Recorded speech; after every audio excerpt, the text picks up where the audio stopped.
Is Scott Hampton with us? I believe I saw him on a schedule. Yeah, I'm here. All right, Scott, you asked to do something on a Wolverine jig. Are you set up, sir? I am. And it was Dane that asked me to do this, so.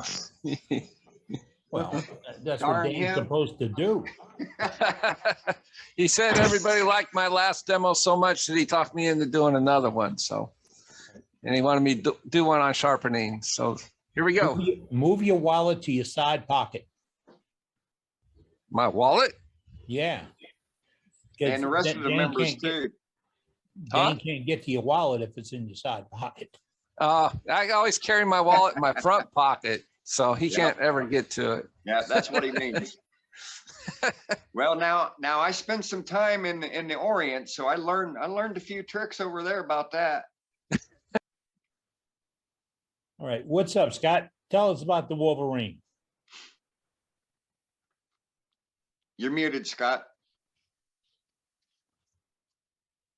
Just so you folks there we go. And we mute everybody when a demonstration starts. Okay. So we hear the demonstration, not Jeopardy in the background. You should be able to hear me now then, right? We got you. Okay. So this is a Wolverine jig that I use for my sharpening. It's made by One Way out of Canada. It consists of a pocket. Let me switch cameras here. It's got a sliding pocket jig here right under your grinding wheel that slides in and out.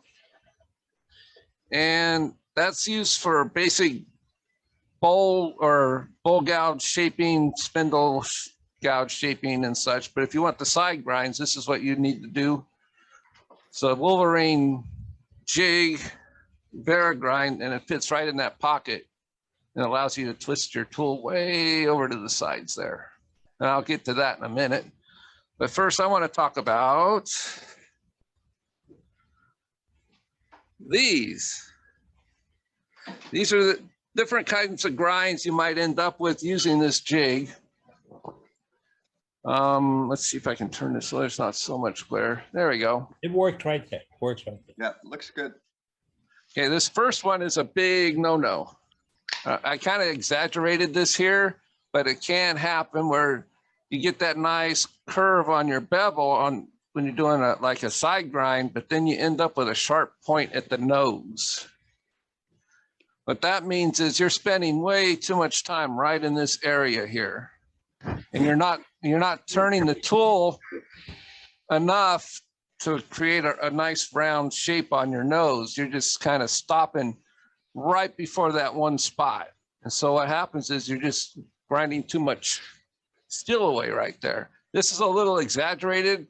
I mean, you can do it that bad, but it's usually just a slight. But what can happen is that can cause you catches. When you're turning, your cuts will be bad. It'll be hard to start and finish a cut. And so you want to avoid something like that. The best type of Irish grind or side grind you want is have just a slight arch from where it begins in the back down to the bevel. There's a lot of wood turners that like that kind of a arch to it, or straight on down. I like the straight because I do a lot of shear cutting with my bowl gouges, and this tends to work a little better than I find anyway, better than having a curve on the top.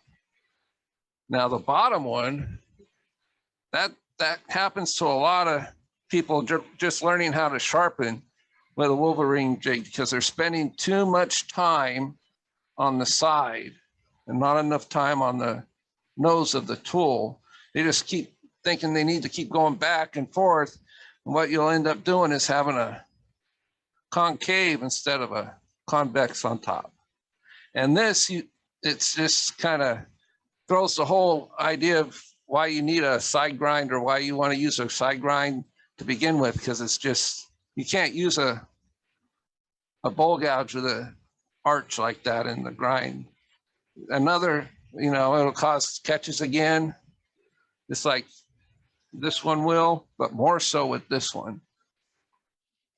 Now for the Let me grab my Burr grind here. Now this here all depends on where this leg is positioned. The further forward you have it like mine, the more straight up and down your grind's gonna be. The more further back you have it, the more rounded your grind's gonna be. This is good for beginners. It's less catchy. Problem is when you gotta twist that tool just a little bit more, and it kind of could throw your cuts off a little bit, but you get used to something like that. So if you're beginning though, this is a good grind to start with because it's a lot less catchy. The more straight up and down they become, the more catchy they become. So I like it just a little bit straight up and down, but not quite up and down. So that's why mine's on the second notch instead of all the way forward. That's my preference though. It'll depend on how you feel and how your tool feels while you're doing your bowl turning, or even spindle gouges too. I like to put a side grind on my spindle gouges. Some people like to use a fingernail grind, which is just a shorter bevel on. It would come out to here, but it's not so far back that you got that big long edge. So let's get to grinding here. First thing I'm going to grab is a spindle gouge. And you want to have a consistent protrusion with this. As far as the length goes here, I'm going to switch the cameras over. There we go. See if I can get that in there. Playing. So this is your protrusion area here. And that's all preference too. I do mine between 1 3/4 and 2 inches. I've seen people do it at 2.5 inches. It all depends on how you feel comfortable with the grinding. What I've done here is I drilled a hole. Well, let's see if I can get that there.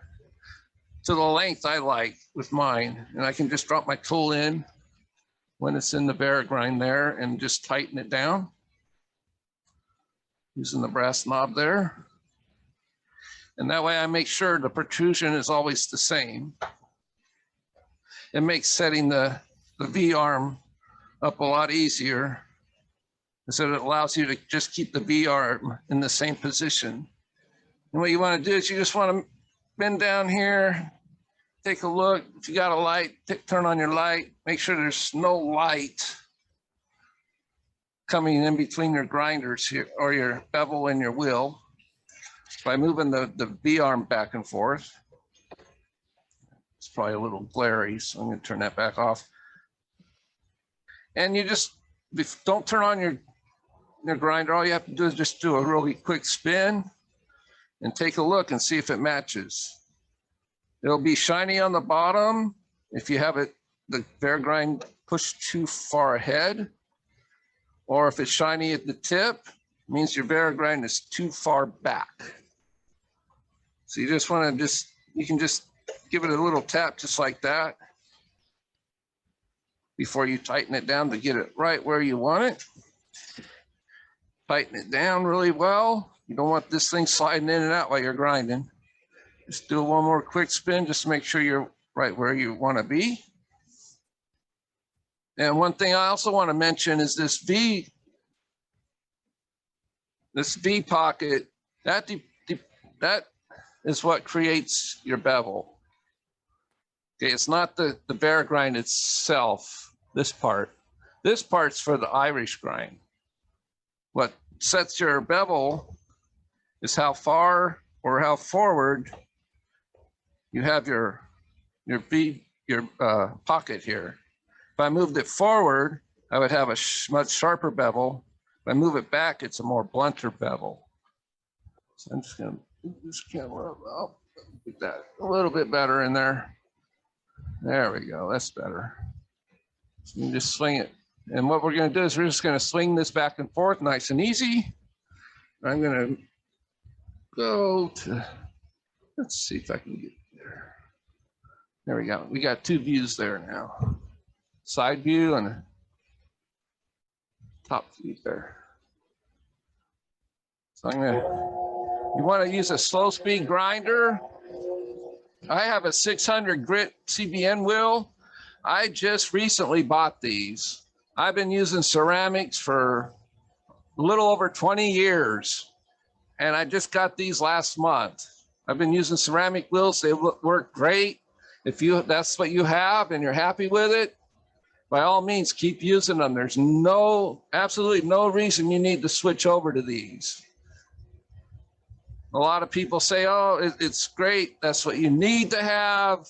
Everybody should have them. It's not so, because everybody, before CBN wheels became popular, everybody used ceramic wheels and got along just fine. The reason why I bought them is because I'm switching over to more expensive tools like Thompson tools. And these tools tend not to wear the steel as fast. And I got tired of buying like $100 gouge, and then in a year it's ground to where I can't use it anymore. I turn that much, but the 600 grit CBN wheel is going to save. I'll get like 3 or 4 years out of that tool instead of 1. So it's worth the investment if that's the kind of tools you have and want to save a little bit money on buying gouges over and over. So what you want to do is you want to start on the side, not the nose, because you'll flatten it out. And you just bring it right up there. Nice and easy touch, no hurry. Bring it right up into the nose there. Bring it back. Swing it to the other side, same thing. And that's pretty much sharpened already, but I'm going to do a couple more swipes there.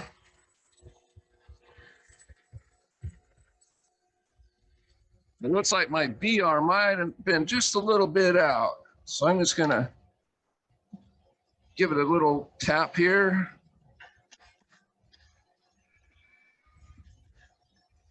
Use my handle here. There we go. I moved it before I started, so I'm just going to check that. There we go. We're on there now. And you could look at it and tell that you're sharpening where you need to be. And you want to finish with the nose of your tool. You want a nice round nose. You don't want anything really pointy or it's going to be really grabby and self-feeding into your tool, into your wood. Yeah, leave camel humps. Huh? So that'll allow you to leave camel humps in your turning. Oh yeah, yeah. So no real points. Now there's some wood turners that prefer to put like a second bevel on there. There's nothing wrong with putting a second bevel on the lower part. I do that. I sometimes do that on my bowl gouges, but I usually stay away from them in my spindle gouges because I don't find that necessary.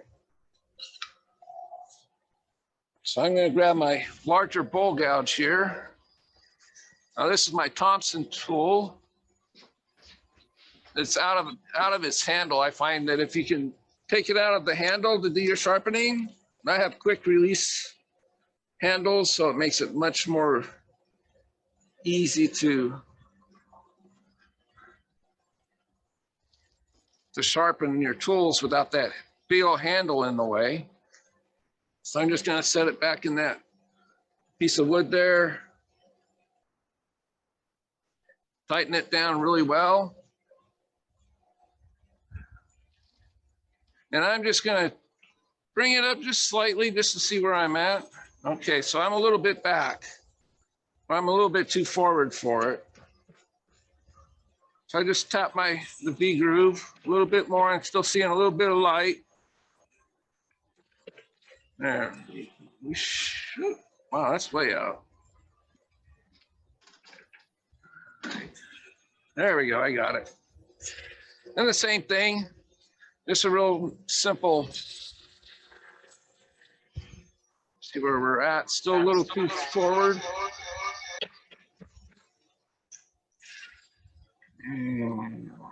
Almost. How about split screen again? I'm hearing something in the background. There we go. Wow, that is way. I thought I had all this set up well. There we go. Same thing. A couple of swipes that way. Scott, we lost your camera angle on the sharpening. We got the long distance Oh, view. okay, here we go. There you go. There it is. Sorry about that. Oh, it's okay. So just a really quick, almost there. I can tell by the way it looks. You can see the dull parts along that tip there. So that's what you want to get rid of. And once those dull sections are gone, I don't think I've actually sharpened this gouge on these new wheels. There we go. Same thing on this side.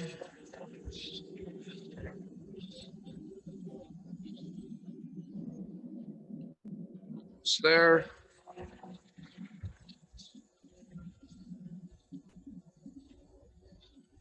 And when I saw all my friends getting CBN wheels and they're talking about how much money they spent on them, I'm like, I think I can hold off. And I did until I noticed how choppy and rough my sharpening was on these Thompson tools, because they are a different kind of metal than like your Sorbies.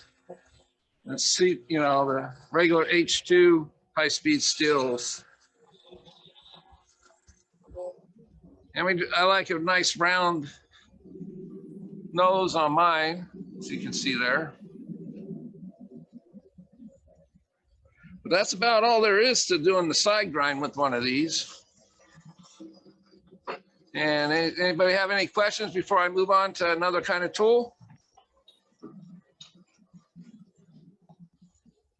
I think I'm okay, but I gotta make the comment that we have seen several different sharpening techniques in our club meetings, and we will see more sharpening techniques. And because there's all, it's like everybody's got two elbows, and those are their opinions. So we will, if you've got a question about the grinding that Scott is showing us tonight, jump in.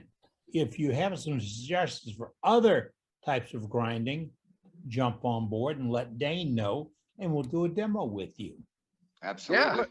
What angle is your spindle gouge? I like to keep it between 50 and 55. I find if it's 55, I can start my cut at the rim and take it all the way to the bottom. I know there's a lot of talk about a 40-40 grind, and I've never used one.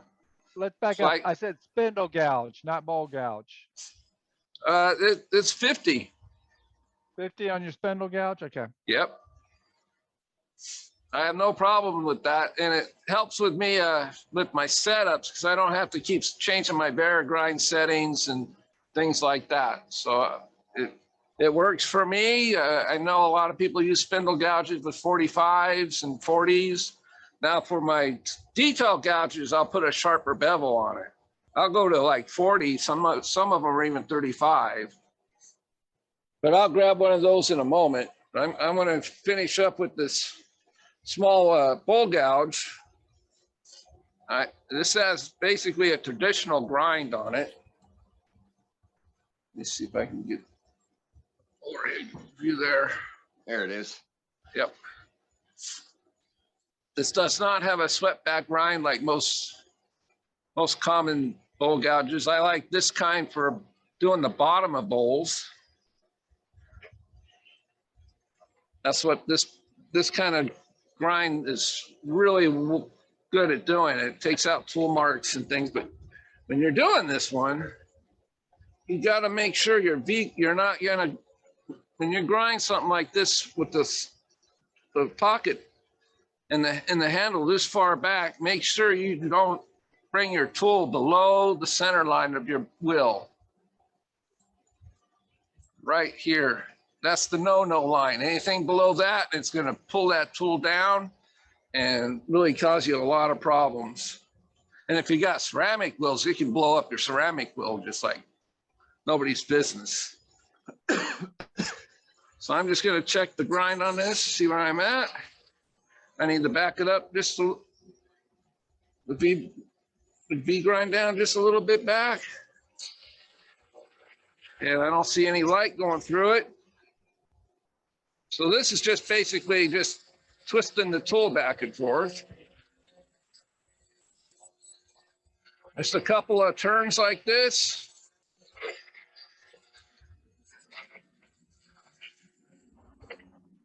And you're all done, ready to go. Easy peasy with this one. And that grind, folks, is also called the bottom feeder. Yes. Now this has a parabolic flute. It's made by Sorby.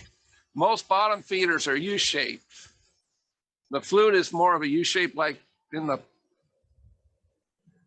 like I have this in this picture. A parabolic flute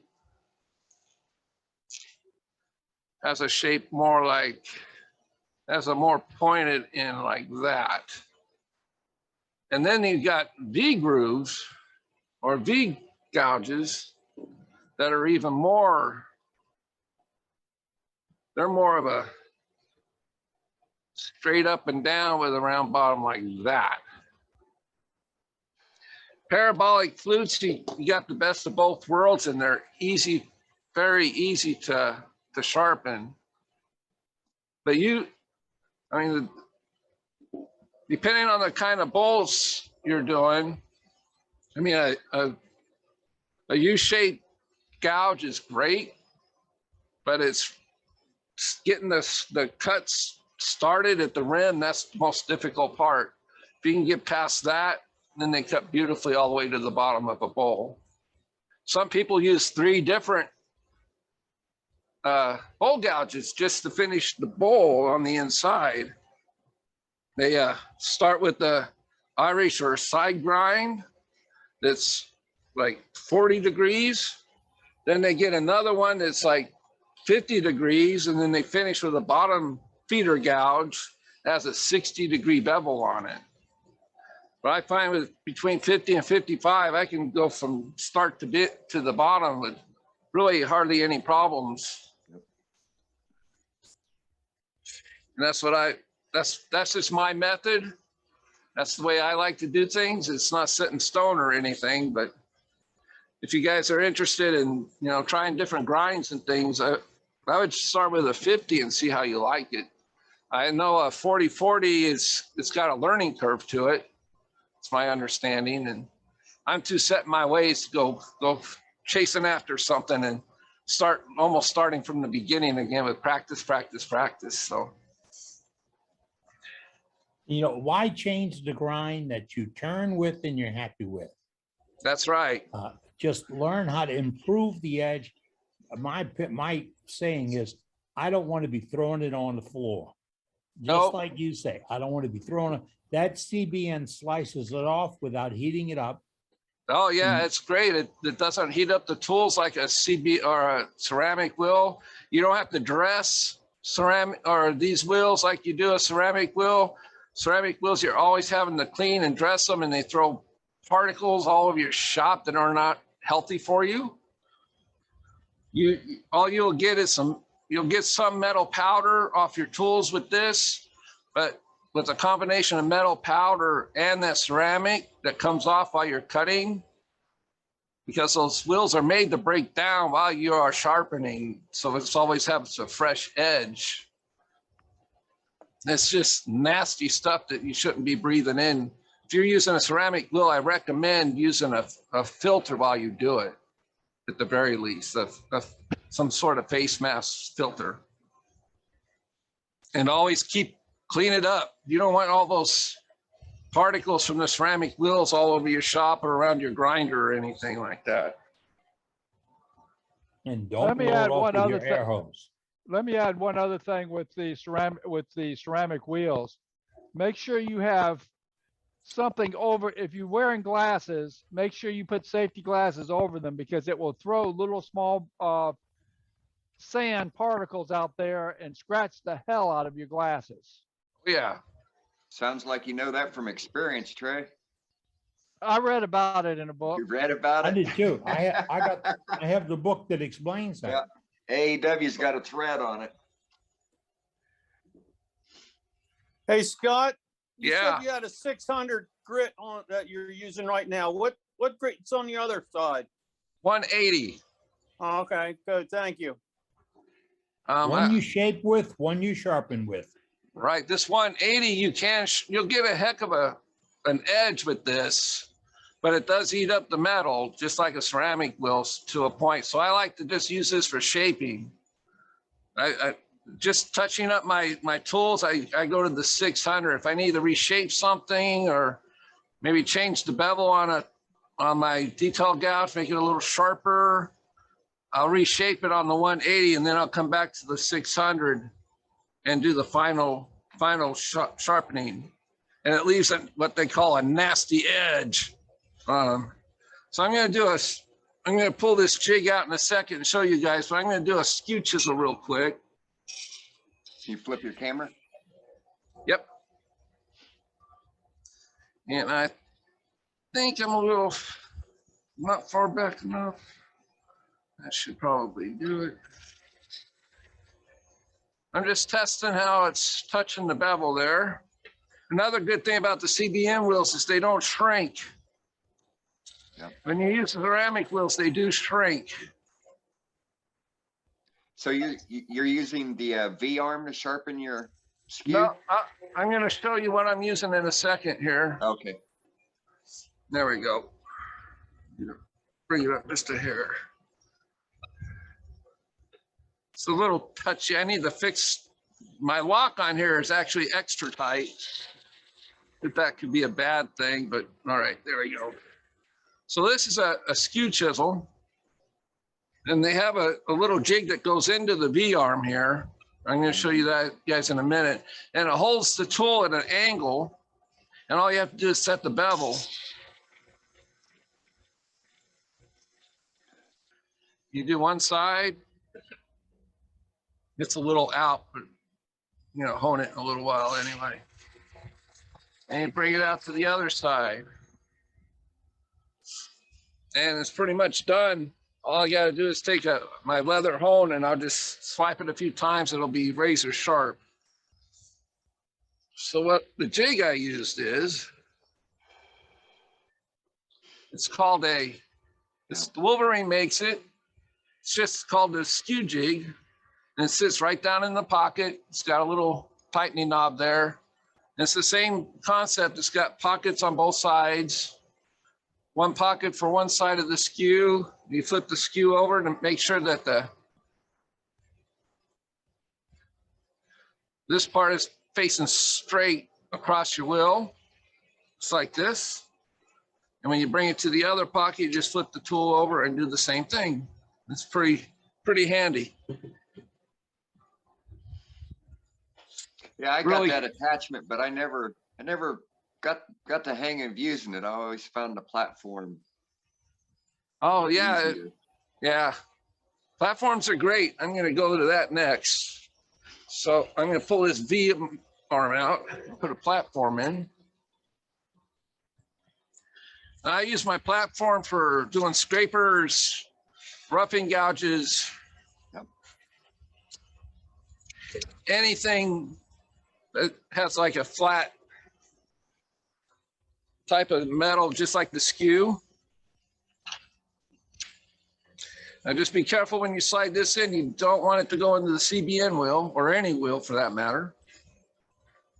Reason why I'm not actually turning off the grinder right now is because it takes like 4 minutes to wind down every time I do. And I don't want 4 minute gaps between each tool that I'm going to show you guys. So let me grab, where is it? I thought I had one out. All right, roughing gouge. I'm going to use this is just a small roughing gouge here. It's about, I think it's 1 inch. The way you want to do with this is you want to set the angle right with your platform here. So you just want to bring it up. And I ground these earlier, so it should be set just at the right angle there. And you need to have your tool flat. You don't want to raise your tool up or bring it up off the platform like this. You don't want it just flat like this. And a real simple, just turn like that.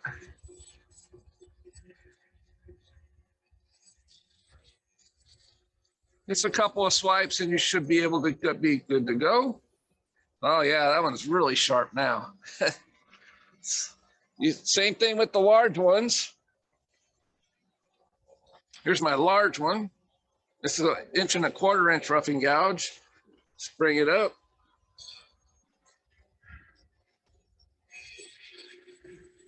And you just do it a twist.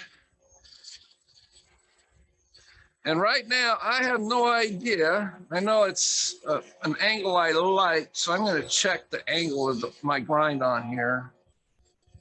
It's fairly blunt, but it does a really good job of what I need it to do. So I'm just going to bring out my angle finder real quick. I'm going to guess 45. Okay. I'm thinking it's probably a little steeper than that. Yeah, I'm gonna go 70. You are very close with that guess. Yeah, it looks like my spindle roughing gouge. It is, where are you? Yeah, it is. It's 70. Yep. Can we see your gouge or your angle checker? Here, I'll hold it to the side, like, How to use it? see if I can get it in there, just like that. And it just adjusts back and forth. Okay. And it's got the degrees written on here. I think what she's asking, she'd like to see how you measure the angle on it with the protractor. Oh, okay. Let me get my face camera up. It's pretty easy. You just slide the big plate down inside your gouge. And you have this nice and loose right there. You got to slide this in and out somewhat to get to find that bevel. And you tighten it down. And there we go. Wow, I'm actually at 75. Now that's a steep angle. Yeah. So my question, can you use your protractor to measure the angle that you have your tilt to the wheel? Yes, as long as the grinder is off, yeah. Well, later when the grinder's off, if you could show us how you do that, that would be great. Sure. I just don't want to be sticking the metal up in there Right. right now. So that's pretty much easy peasy right there with the roughing gouges. Just a good twist back and forth. So now what you want to do is maybe put a burr on a scraper. And the first thing I do when I do that is I use a diamond hone and take off that old burr. Some people say you can get away with putting a new burr on it 3-4 times before you have to do this. I don't. Because what happens is, see, you got the scraper here. And you're creating that little burr. Well, when you use it, it gets all messed up and choppy looking and wears out. But if you come, that's still got a little bit of remnant there. You know, it's all icky. So what happens if you bring your tool back to the grinder, but still that small tore up burr, it's going to create another one right behind it. So you got 2 burrs and one is really bad shape. If you come back a 3rd time, same thing's going to happen. You're going to get another burr on there. Yeah, you just And then and it's just gonna, the cuts from your scrapers are gonna be horrendous. So I got in the habit of just taking it's 180 grit diamond card, just scrape it across the top of my tool. remove that burr. And then I'll come back in. All right, so I need to adjust my angle on my platform a little bit. So I'm just gonna loosen it up. It's a little bit there. And I'm just gonna eyeball it here and give it some more taps down. I slid my platform out away from the wheel so it doesn't actually slide into it by accident. I'm just eyeballing it a little bit. It needs a little bit more tap. You Without change the touching. camera angle? I'll check that in a second. All right, so that should be on there. So I'm gonna tighten my platform back down, slide the platform a little bit closer. And it's just a really like, you don't need to keep going back and forth to create a burr, because that's just gonna multiply the burrs. So just, let's see here. Oh, There it is. just one really quick pass.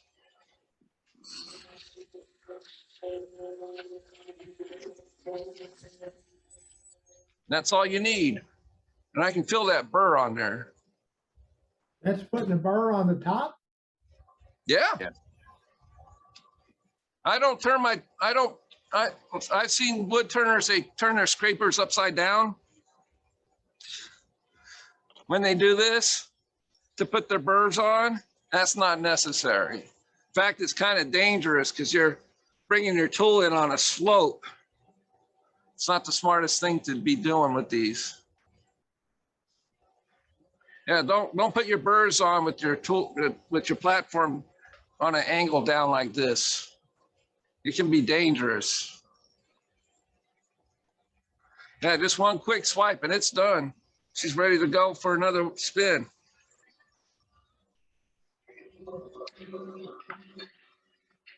And the same thing with the square type of scraper, but you just bring it in and should be the same angle there. And this one's just got a slight radius on it. And I just go take it.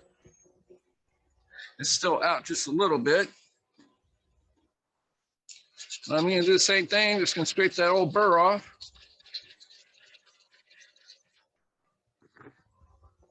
It's worth it if you want a clean cut.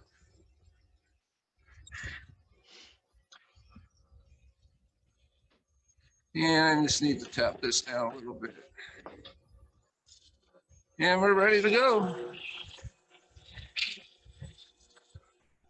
And she's ready. Yep.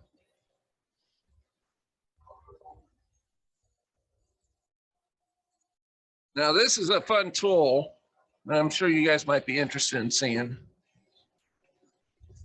Yeah, Craft Supply sells them. Tracy Owen, I guess he's the one that created these, but it's a shear scraper for inside and outside bowls. Let's go to the overhead. There we go. Get that in there. Oop. It's got a nice angle on it. What I like about it, it's a piece of round bar. So you can see. So it slides across your tool rest really nice. You're not fighting a scraper, let's say. No corners. Yeah, no corners. It would be like, takes away, like say my skew was a shear scraper and I tilted it on the angle and tried to take it across my tool rest. And a lot of shear scrapers are made that way. A lot of, bringing it across tears up your tool rest in, you don't get a very nice shear cut. But with this, I can just bring it on an angle, but it sharpens pretty much the same way. But the thing is, I need to adjust it by tilting the tool into the wheel. You take that burr off. I probably already did, but I'm gonna make sure. Craft Supply sells these, and I found them really nice to use. But to put the burr on this one, it's hard to get the angle just right on your platform. So because it's round, you can just twist the tool into the grinding wheel a little bit. And just bring it right across just like that. Even a tool that looks like it's a complicated tool to put a burr on, it's really not. And you use that for what, Scott? Shear scraping. On the side of bowls, I got 2 of them, one for the inside and one for the outside. Left hand or right hand? Yep. Yes, this one's for the, you can do that. This one's for the outside, depending on which direction you want to go. Right. And you can do this if you work its way out of the bowl with that. But I find with this one, what I like to do is I'll put my lathe in reverse with this one and start in the center and work towards the outside that way. I find it more comfortable than trying to bring this around with the handle. But this one, I just start here and just with the bowl going in reverse, and on the opposite side of the lathe, just bring it out. But you got to reverse your lathe. It won't work if you're going this. You got to reverse your lathe so the wood's spinning away from you, not towards you. That's the one thing you got to remember when it comes to that. And just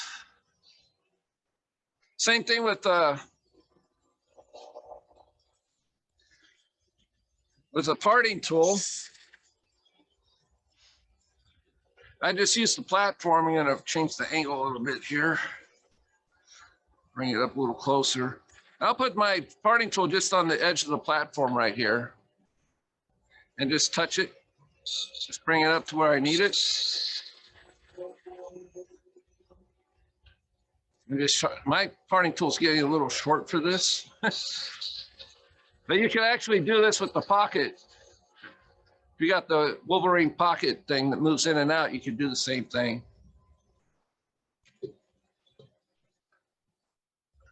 But that, I think, about covers all my tools. If anybody's got any more questions, I'm looking around to see if there's an odd tool that I can show you guys. But I don't see any right off the bat. So folks, are there any questions? Because I get a lot of direct messages about sharpening, along with putting on getting people to do sharpening demos. If you got a question, now is an opportune time to be able to ask and yes, please do. Get one, get a perspective, from someone different that's put on a demo on sharpening outside of, the normal ones that have done so already. Scott, I have to ask you to change back to your original pocket bar from your platform. Put your gouge bar back in, and then go to your overhead camera when you do that. Sure. Let me get this platform put in there. Folks, I'm not making fun of anybody's tools or any way you do it. I'm throwing a suggestion out there. So, all right, on the overhead camera. There you go. Right in the lower part of the screen. You see the little white line that he's got drawn across that tube? Yep. Now, if you're sharpening 4 different gouges and you're doing them all with a elliptical grind rig like the Wolverine has and Scott has used, you see how he's moving that thing in and out from point to point. And when he was setting up, he tapped on it to make it go in, tapped on it to make it come out, etc. What if, where it's sitting at right now, you took out your little pistol drill and drilled a 1/8 inch hole right through that tube on an angle from the flat side to the flat side, and you stuck a 4-penny nail in that hole, and that nail stayed with your lathe all the time, and every time you made a setting for your roughing gouge, for your bow gouge, whatever, you'd have a hole that is in the right position where when you want to change, and I do that, I made a jig to do that with ours. You put that, you slide it in, tap it right to the point, tighten it down, and then you don't have to do any adjustments. Very smart, Eddie. Yeah. Yeah. Yep. I call them AccuSets for our product, but I mean, it saves you from ever resetting. And I've got 4 or 5 different pocket bars made for the different lengths of tools, because I have a roughing gouge that's 5 inches longer than my other one. And that where that pocket fits is going to affect that angle. Same thing Oh, with your yeah. platform. When you move your platform in and out, you will change the angle that it addresses the stone or the wheel. It might be slight, but if I'm going to throw steel on the floor, I don't want it. You want it as close as you can. That's right. And I want it to be quick. If I want to turn around, drop it in the sleeve and a jig and make one pass, because folks, when you have it set up right, one pass is all it takes. Sharpening depends on your wood. There's I think it might be Woodcut. They came out with a sharpening jig. And it's sort of like what you're talking about, Eddie. It has but it has slots in the steel of the pocket. And then up in this area, it's got what they call a guillotine. And it drops into those slots. Yep. So it keeps your pocket from moving in and out. Yep, exactly. Yeah. I think that system's called Kodiak. Is it yeah, it's made by Woodcut, I think, though. So Scott, I got a question, and I'm not sure if you deal with it or not, but got a question about sharpening hollowing tools, i.e. the Sorby Hollow Master. How do you sharpen those type of bits? Like this one? Yeah, I believe so. Gary, is that what he's talking about? The carbide. Oh, he's talking about carbide. What, like easy wood tools? Is that No, I think he's talking about that cutter and that gooseneck right there that you got in your hand. okay? Yeah, this isn't carbide. This is high speed steel. Yeah, or cobalt. They use you can use both kinds.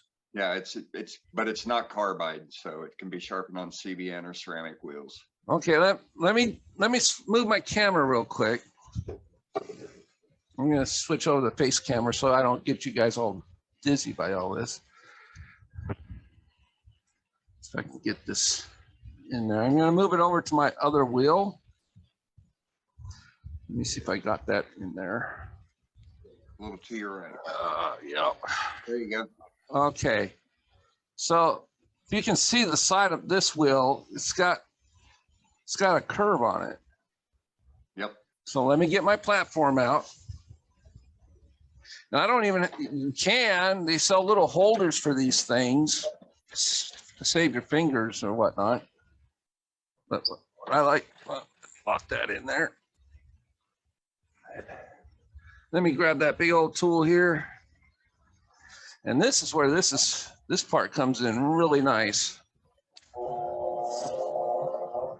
You guys can see what I'm doing there? Yeah. I just bring this, oh, I need to slide my tool rest back just a little bit.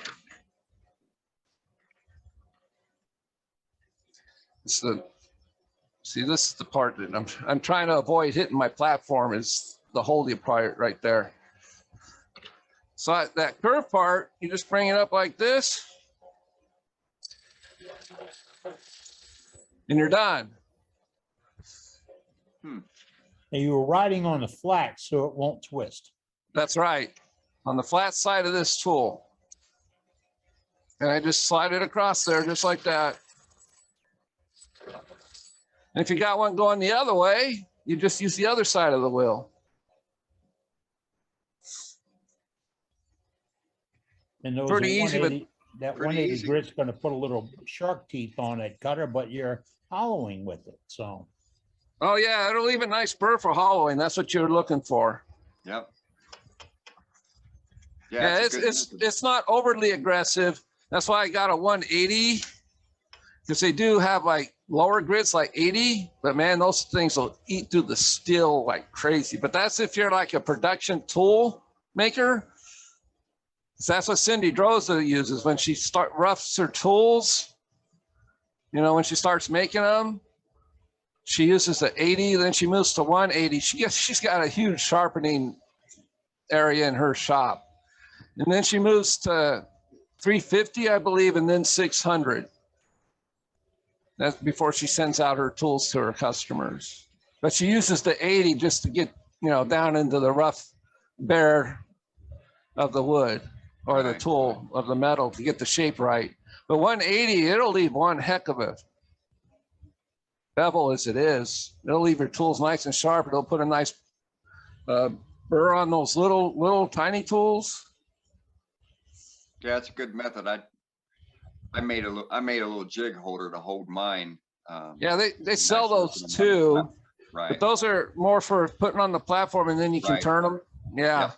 But with these radius CBN wheels, you know, Don't it's need to kind of take them obsolete. You could leave those little things right in your tools. Right.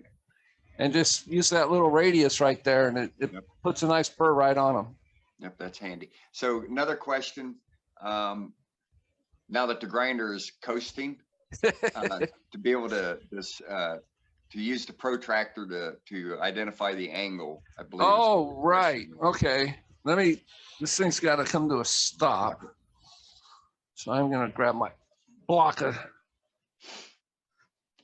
maple here and just like let it coast to an end. I'm glad you did that. If you put your hand up there, Jeff would have a fit. Oh God, no. No. I would not stick my hand in there and try to stop a wheel. Never. Okay, so we already got it on this side, so I'll just leave it.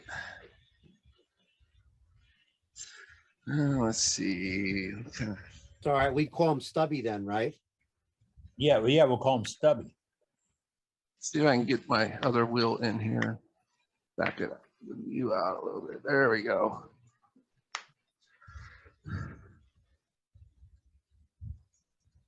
See if I can remember how to do this.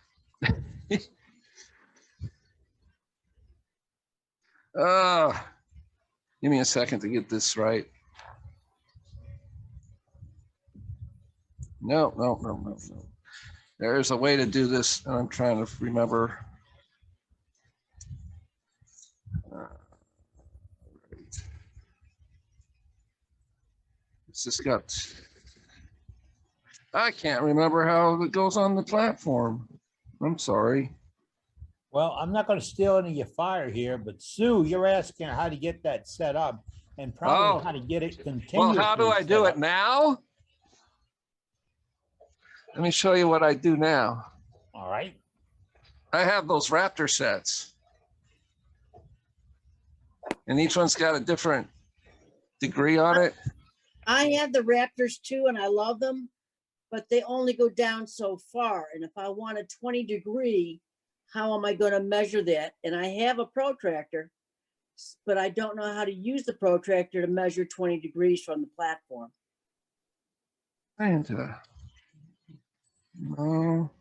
I can help you out that a little bit, Sue, but I do it the backwoods way. I would get my platform to match that 20 degree or my jig to match that 20, and then I'd build my own AccuSet. Yeah. And just cut it out of a piece of plywood. Remember, you need to have a bump and a bump, not the complete curve. And then you can adjust it if you get it cut out by just pushing it into the wheel and removing a little bit of the material. And it's best if you make it out of Corian or Lexan, so it doesn't breathe or move. Okay. You know, that's one way to do it, Eddie. And if you want to buy something, then our friend Ron Brown makes a product. It's much like the Raptor, but the head on it adjusts. And he sells a plastic version and Peachtree sells a metal version. Okay, you said our friend Ron. Be careful when you use that term "friend" with Ron Brown, okay? Because I had an awesome experience with one of his jigs today. We're good friends, Ron and Susan and I. I have a jig on my internet, my website, eddiecastellan.com. I have a jig that you can cut out of plastic. You can get plastic at Home Depot. That's the same way. You adjust it, you set it for what tool you want. You do that whole thing I explained. You put the pin in and boom, you're set. Cool. Okay. And it's This is what free. it look. This is what it looks like. Where? Who's got it? Yeah, who's got it? Who's got it? I want to see it. All right. Say it Is that again. you, Billy? Billy? It's me. There we go. Is that too close? Oh yeah, there you go. That's cool. Nice. What I did was I took my laser engraver and I engraved on each tool the number. It doesn't have an angle on here. It has a number, like it's set on 3.0 right now, and I think that's possibly my bowl gouge. And I've got it set on there, and when I pull it up to sharpen it, it says 3.0. So I set this to 3.0, drop it in the tray, and set the angle with the bottom tray he's talking about, and make sure that both of these are touching the wheel, and lock it down. So I get the exact same angle every time, and it's basically like having 5 of those little plastic pieces that he has, No, it's like but it's having- unlimited. The angle is unlimited. I mean, you can go as many increments as you want. Yeah, I got to I talk to use- Ron. I think I use about four different ones. You know, And- Now, And you before can you set get too the angle of the confused, platform. no, You can set the angle of the platform with that. yeah. What you basically do is once you sharpen your tool the first time and the angle that you like, then you drop this in the tray and you adjust this to where it's on the wheel without it running, and that's your number. we're talking about two different things. You're talking about the slide in and out tray. He's talking about the platform. Right. For He's talking doing about flat setting tools. the angle on the platform. Gotcha. not I'm on the- sorry. I'm sorry. That's I thought that was the question. No, I I know gotta Stuart Batty makes a set of gauges that to allow you to set the platform angle. I have a whole bunch of different angle settings on each one of them. Yeah, I've got that set. I think there's a Raptor set that do the same thing. Yep. Well, the Raptor only goes down to like 30 degrees. But the Raptor is one angle per thing. The one Exactly. that Stuart Batty's has, I think there's 8 angles on each one of his things, and he has 3 different sets. So he's got 24 different angles on his. Right. And that's I think you Stuart, can put your protractor on here and measure the angle from the flat side here to the flat side here. That's going to be your angle. Once you get the angle that you want, you can take a small piece of steel, a little steel flat bar, and push into your wheel and sharpen it to that angle on your wheel, and always be able to go back to it to set it, just like the Stuart Batty one would be. It's just that little small thing, and just push it into your wheel to align your wheel each time. Just okay. make sure if you got CBM wheels, use high-speed steel to do that. Yes, you should use high-speed steel to do it. I will agree with you on that. Don't use Yeah. aluminum. No, aluminum or copper No. will just it'll ruin your CBM wheels pretty much. Yes. Okay. Don't try to sharpen Any soft metals will ruin it. We need more tips and hints. That's good technique that you gave us tonight, Scott. We have to start assembling some tips and hints for the bargain basement guys, or those of us who really refuse to pay for something that we can build. Oh, that'd be great. I would love to see, homemade jigs and stuff for sharpening. That'd be wonderful. Yeah, let's solicit them. And remember, folks, if you say you got something, we have a guy named Dane, and he will hunt you down and sign you up for a demonstration. Yeah, definitely. I will. And I do communicate, don't I, Scott? Oh, yeah, he does. He certainly does. No problem there. One more So does side anybody note, else when have you- any questions? Well, I'm going to give a suggestion. Scott, you were showing that when you are setting up and you're pushing your tool in to see if you get right grinding position. For novice turners, paint that edge with a Marks-a-Lot and turn that wheel backwards when you want to get that mark. Remember, forward or backwards, it's going to cut the same way. But if you spin it backwards by hand, it will remove just a little bitty bit of the material. And what you'll see is where it erases the Marks-a-Lot. And that's, or a Sharpie or whatever. And it helps I you like with to, setting up. I like to use these kind of markers for these boards. They work great for that. They dry out too fast. I'm cheap. You can buy many for the same price. That's right. So, all right. Thank I'm you, still Scott. using markers from the You're Air welcome. Force. Excellent demonstration tonight, Scott. All Thank right. you so Thanks, much, sir. guys.